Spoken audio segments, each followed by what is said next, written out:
Now this first project is a wall display that's going to look perfect in your home for the holidays, and it's really easy to put together. Dollar Tree is now selling some of these small wreath forms in packs of 3. I wasn't able to find them, so I went with ones I already had on hand from Walmart. But you can use as many wreath forms as you want. I only went with 3. Next, you want to gather a variety of greenery. I have some from Dollar Tree and Walmart. So I'm going to cut off smaller pieces of the greenery, and then I'm going to hot glue it to my wreath forms.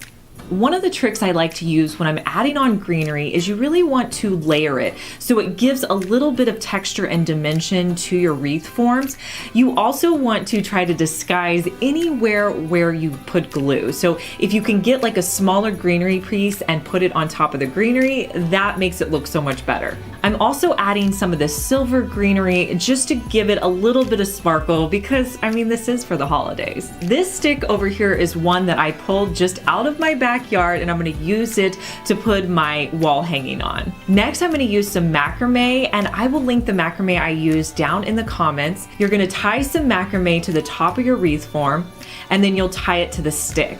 Usually I tie it loosely until I figure out like how high I want all of the different wreath forms to be, then I'll come back in and double knot it.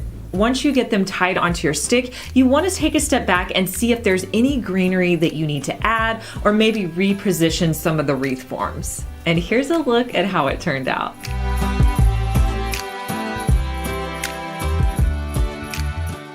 Here's another wall art idea that you can try out. So I found these 4 frames with this wood style frame. I love the way these look. So I picked up 4 of them. They're 5x7. So I wanted some inexpensive prints to put in here. So I went on Etsy searching for pine cones, and I will link to exact prints that I bought. They were $7 and they were an instant download. So I downloaded them and printed them off.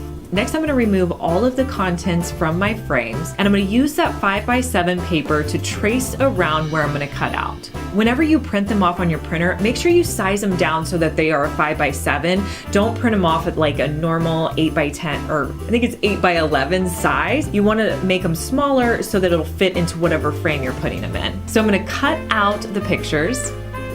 Now another trick I like to do is I take out the glass from the frame. That prevents a lot of the glare that you see in pictures. So I'll put the picture back in, put the backing on, and I'll repeat this for all of my frames.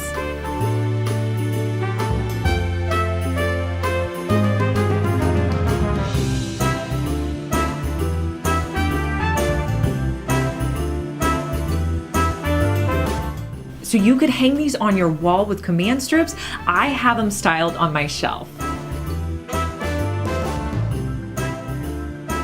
Hey guys, I'm Liz and you're watching my second DIY channel where I post daily DIY videos. You may be familiar with my main channel, Liz Fenwick DIY, but I'm glad that you found me over here on my second channel. Make sure that you're subscribed so you just get notified every day when I post our daily DIY video.